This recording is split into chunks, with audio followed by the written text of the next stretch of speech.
Nous avons noté que vous auriez souhaité que nous parlions de l'expérience de la CNRF dans la lutte contre la corruption, mais avec votre accord, nous avons plutôt préféré de la matière précise qui nous concerne à la CNRF, à savoir le blanchiment des capitaux et le financement du terrorisme.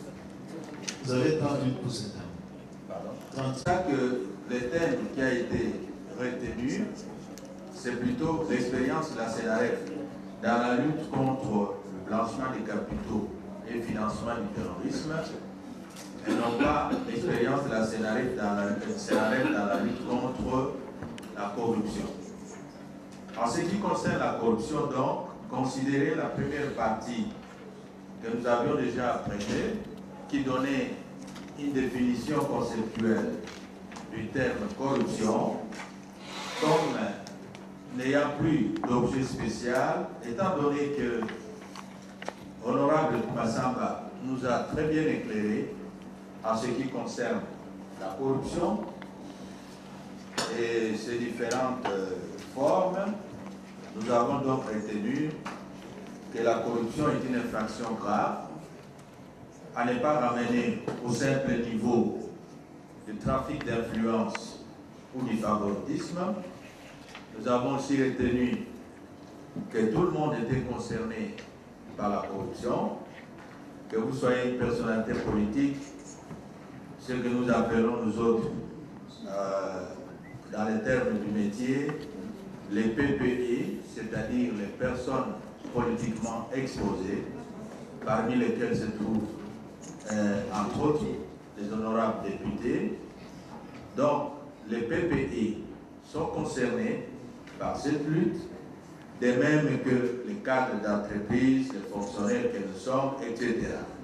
Massamba nous a aussi très bien éclairé sur le fait que la corruption élit généralement domicile dans les pays où il y a mauvaise gouvernance, absence de politique anticorruptive préventive, une faiblesse des institutions et l'absence de culture administrative. Donc, je vous propose plutôt un petit résumé qui concerne le blanchiment des capitaux et le financement du terrorisme, qui est la matière précise de la cellule nationale des renseignements financiers. Le blanchiment des capitaux et le financement du terrorisme sont considérés comme les pires fléaux hérités du XXe siècle. Le premier mettant en péril les systèmes économiques et financiers des États, et le second menaçant la paix et la sécurité internationale par la multiplication dans diverses régions du monde des actes terroristes motivés notamment par l'intolérance et l'extrémisme. Lorsque vous ouvrez la radio et que vous regardez la télé, chaque jour, vous êtes informé des actes terroristes qui se posent à travers le monde.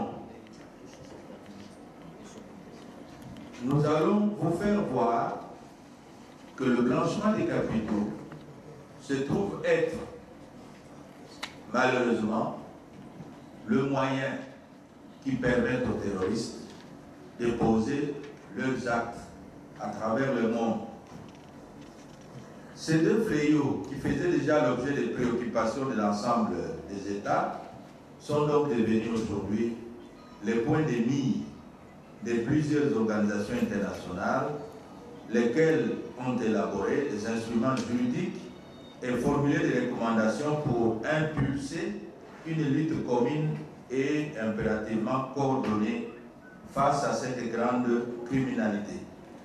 C'est surtout le GAFI, groupe d'action financière, qui regroupe les pays les plus développés de la planète, qui ont eu l'initiative de mettre sur pied cette organisation qui est à l'origine de ce qu'on appelle les CRF, c'est-à-dire les cellules de renseignement financier.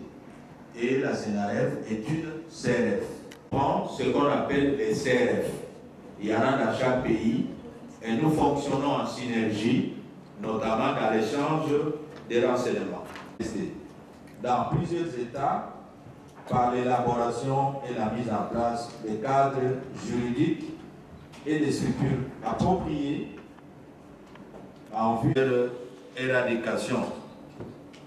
En ce qui nous concerne en RDC, le cadre juridique à travers lequel la 04/016 du 19 juillet 2004 portant les capitaux et les financements du terrorisme. Cette loi qui a été votée par vous-même, honorable, et promulguée, nous sert de cadre juridique pour mener cette lutte. Et à l'issue de cette loi, le Premier ministre a pris le décret numéro 08/20 du 24 septembre 2008 portant organisation et fonctionnement de la cellule nationale des renseignements financiers. Blanchiment et pas blanchissement. Donc les termes consacrés, c'est blanchiment. Le blanchiment des capitaux, c'est le processus qui consiste à rendre propres les capitaux d'origine illicite qui ont été obtenus d'une manière ou d'une autre, de manière illégale. On cherche à les rendre propres et à les réinjecter sur le circuit économique et financier. J'ai souligné au début que le blanchiment des capitaux était un phénomène très grave. Lorsque les malfaiteurs injectent sur le circuit économique et financier d'un pays des capitaux d'origine mafieuse, vous vous rendez compte que le système économique et financier du pays doit faire face à une concurrence grave et déloyale qui désarticule nos économies. Simplement de chercher à rendre propres des capitaux obtenus de manière sale. À l'inverse de ceci, on peut aussi parler du noircissement. Qu'est-ce que c'est le noircissement?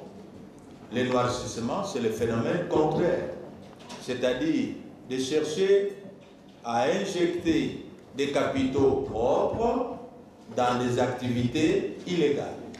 Exemple, nous sommes fonctionnaires et nous sommes bénéficiaires d'un salaire. Mais puisque moi, fonctionnaire, je fais partie de l'organisation qu'on appelle M23, c'est un exemple que je prends, à chaque fin du mois, je donne un peu de mon salaire comme cotisation au mouvement rebelle. Ce faisant, je fais du noircissement, qui est le contraire blanchiment. Quelle est l'origine de l'argent sale, ce qu'on appelle l'argent sale? De manière générale, de tout ce que on peut considérer comme fraude. Fraude fiscale, fraude douanière, etc. De manière générale, l'argent sale vient de la fraude. Nous n'avons pas de sièges et tout ça. Bon, mais ça, ce sont des problèmes qui ont déjà été soumis à la tutelle et qui sont en voie de trouver solution.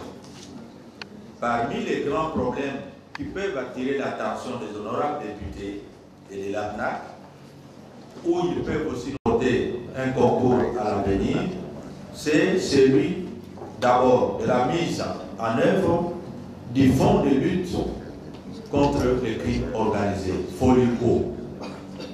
La loi créant la CNRF a aussi créé un organe qu'on appelle FOLICO, Fonds de lutte contre le crime organisé, qui, s'il était alimenté, permettrait à la CNRF d'avoir des moyens propres pour mener la lutte contre le blanchiment et le financement du terrorisme en RDC.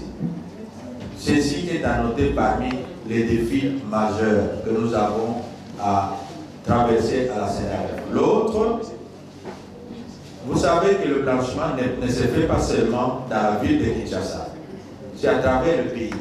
Et c'est surtout dans les pays de l'Est, les provinces, je veux dire, les provinces de l'Est, où il y a des activités récurrentes et favorisées par l'exploitation illégale des minéraux. Pour ce, nous devons nécessairement nous déployer à travers la République et ne pas être cantonnés dans la seule ville de Kinshasa.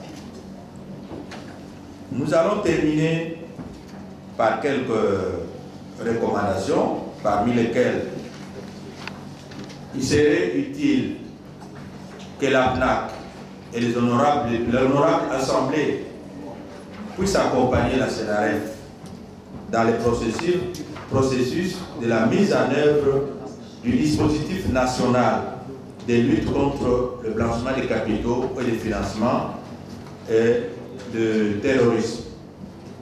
Ce processus permet à un pays d'avoir la visibilité et au plan national et au plan international. C'est un dispositif universel et jusqu'à aujourd'hui en Afrique, il n'y a que le Mali et le Sénégal qui ont atteint ce point-là. Mais eux, ils sont surpris quand nous allons en atelier avec eux à l'extérieur, ils sont surpris de voir que la RDC n'a pas encore atteint ce niveau-là. Au regard de son importance et de ce que nous avons comme économie informelle et des problèmes liés au blanchiment des capitaux, ils sont surpris de voir que nous n'avons pas encore atteint ce point-là. Ici, votre concours sera nécessaire à la CNRF. Au regard des normes des CAFI, il y a des normes qui nous permettent de travailler. Il sera nécessaire à l'avenir de modifier certaines dispositions de la loi que vous aviez déjà votées. Un projet est en étude et vous voyez que si nous coopérons avec la PNAC, il nous sera facile de faire passer ce message-là auprès de votre forum. Voilà pourquoi nous terminons en proposant à la PNAC qu'elle prenne en charge parmi ces matières le blanchiment des capitaux et financement du terrorisme. Que la PNAC ne soit pas seulement la lutte contre la corruption, mais qu'elle devienne un jour la lutte contre la corruption, blanchiment des capitaux et financement du terrorisme. Je vous remercie. Merci beaucoup, D'abord remercier les organisateurs de ce séminaire, mais aussi dire merci aux intervenants. Ma première question s'adresse au responsable qui a exposé sur CNRF. Contribuer à la maximisation des recettes du Trésor public avec un montant de 17 481 831 000 $, issu de l'application des amendes. Ces gens-là qui ont commis des fautes, est-ce qu'ils auraient mis l'argent qu'ils avaient soit blanchi ou volé? Vous vous êtes contenté seulement de suivre les amendes. Il n'y a pas d'autres sanctions prévues pour ça, qui ont été appliquées à ces gens-là qui ont commis des fautes. C'est blanchissement ou... C'est blanchiment, vraiment, blanchiment. Inspecteur général des finances. Le monsieur que vous voyez devant vous là, c'est un ancien mandataire. Et je connais les pratiques des inspecteurs des finances. Quand les inspecteurs des finances arrivent, c'est eux les premiers à proposer la corruption. Comment? Quand ils trouvent des fautes, ils te disent comment ils vont améliorer le rapport final. Monsieur le responsable de ces inspecteurs des finances, qu'en dites-vous? Ce n'est pas seulement parce qu'ils sont mal payés ou mal encadrés, mais aussi leur mentalité. Ce que vous venez de nous dire, est-ce que vous le faites pour eux? Et du coup de chapeau à M. René Sempararo. Je le suis très régulièrement dans les médias. Parce que ça peut servir au Parlement pour les enquêtes, pour le contrôle parlementaire. Je dis. Comme mon prédécesseur, je tiens d'abord à remercier la présidence de la PNA. Le premier intervenant, notre collègue, je dis que j'ai un peu rapidement posé des questions à la Sénarep. Vous savez, entre autres, des missions vouées aux députés nationaux, c'est le contrôle. Vous avez une liste des infractions où vous avez constaté et sanctionné ou pénalisé les opérations de blanchiment, de terrorisme et consorts. Ma question est la suivante. Il y a effectivement blanchissement pour des fins terroristes dans ces pays? La seconde, pouvez-vous, parce que nous avons cette mission, entre autres, de contrôler le gouvernement ou tout ce qui ne va pas, nous donner des pistes ou des structures de façon à pouvoir compléter ou soutenir vos actions? Parce que vous percevez déjà pour le compte du Trésor des amendes, donc les infractions sont constatées et effectivement il y a des personnes ou des structures que vous pouvez mettre à notre disposition. Monsieur l'inspecteur des finances, sincèrement, par rapport à la LICOCO, je n'ai pas de commentaire parce que c'est comme moi, je le suis, ça fait un moment. Il a été très pragmatique par rapport à son expérience. Et toutefois, si nous apportait des preuves, ce sera encore mieux, de façon à pouvoir élaguer ce genre de comportement à travers nos circonscriptions électorales. Mais monsieur l'inspecteur général des finances, concrètement, vous avez été vraiment dans des théories, en citant même des exemples d'un petit pays africain. Pourriez-vous nous donner des exemples précis pour notre pays?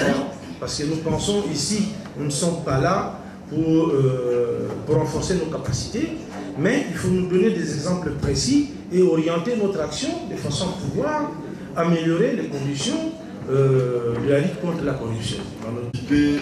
Les intervenants de ce jour, leurs exposés ont été très riches en informations et en renseignements, mais je voudrais adresser une seule question à l'honorable Koumassamba. Honorable, vous aviez exposé très brillamment sur la prévention et la lutte contre la corruption. Et vous avez commencé par donner l'étiologie, les causes de la corruption. Mais là, il me semble que vous n'avez pas assez parlé de l'incertitude et du lendemain. Ce qui fait qu'aujourd'hui, les gens qui sont aux affaires veulent se gonfler ou gonfler les poches parce qu'ils ne savent pas ce qui va se passer les lendemains. De deux, vous avez aussi frôlé la pauvreté. Alors ma question se situe à ce niveau-là. Si la cause de la corruption est l'incertitude de lendemain et la pauvreté, quelle est la mesure que vous allez prendre en premier lieu pour lutter contre cette corruption-là? J'ai trois questions. La première, je la pose à l'inspecteur général des finances. Il me semble que votre organe a été aussi institué pour lutter contre la corruption. Mais quel est notre regret sur le terrain? Nous constatons que lorsque l'inspection générale des finances descend quelque part, l'objectif principal c'est d'aller rançonner. Les mandataires publics que nous avons été, lorsque ces agents arrivent, c'est la panique. On dirait que les ordres de mission que vous établissez, c'est chaque fois lorsque vous sentez qu'il y a la crise, vous les envoyez pour aller arnaquer les gens, aller chercher de l'argent pour vous et pour vos lieutenants. Alors, moi, je me pose la question. Et les collègues m'appuient. Je me dis, en quoi vous luttez contre la corruption? Puisque l'autre pratique que nous avons constatée, lorsqu'ils arrivent quelque part, au lieu d'aider les mandataires à redresser la situation, au contraire, pour eux, c'est l'occasion de l'enfoncer. J'ai même vu, moi, vos agents à l'intérieur, lorsqu'ils arrivent, qu'ils trouvent par exemple de l'argent qu'on met de côté pour rétrocéder à l'État, à la banque, par exemple pour les agents partis aux études. à qui on donne la moitié. Mais lorsque vos agents atterrissent, c'est pour récupérer tout ça et amener, c'est pour eux. Moi, je me dis, mais vous devenez le contraire de ce que vous êtes censé faire. La deuxième question. J'ai vu dans certains systèmes, notamment américains, où on accorde une prime à ceux qui dénoncent les corrupteurs et les corrompus. Est-ce que dans notre arsenal, ce mécanisme est-il prévu? Puisque j'estime aussi que si pareil mécanisme est institué, cela pourrait aussi pousser les citoyens à dénoncer la corruption et ainsi contribuer à réduire le phénomène. La deuxième question, je la pose au collègue Koumassamba. Dans votre exposé, vous vous êtes plus appesanti, on dirait, sur la corruption au sein des institutions. Mais il y a une autre corruption. Celle-là, c'est au niveau de la population. Vous n'en avez pas parlé. Tout à l'heure, l'homme de Sénaref insistait, il a utilisé un terme nous concernant.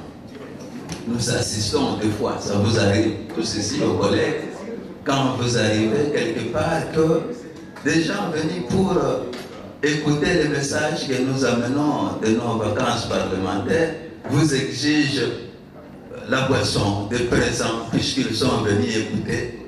Pourtant, un message qui entre dans le cadre normal de l'exercice de l'État. Moi, j'aurais souhaité que vous puissiez un peu dire quelque chose en ce qui concerne cette corruption en dehors des institutions. Et j'aimerais aussi que notre frère de la Likoko puisse aussi un peu revenir sur quelques expériences à l'EPSP. Là aussi, il y a des pratiques où nous voyons par exemple des enseignants qui refusent d'accorder la parole aux enfants puisqu'ils ne contribuent pas. L'enseignant vient chaque matin avec un panier. Il demande du transport, des aumônes.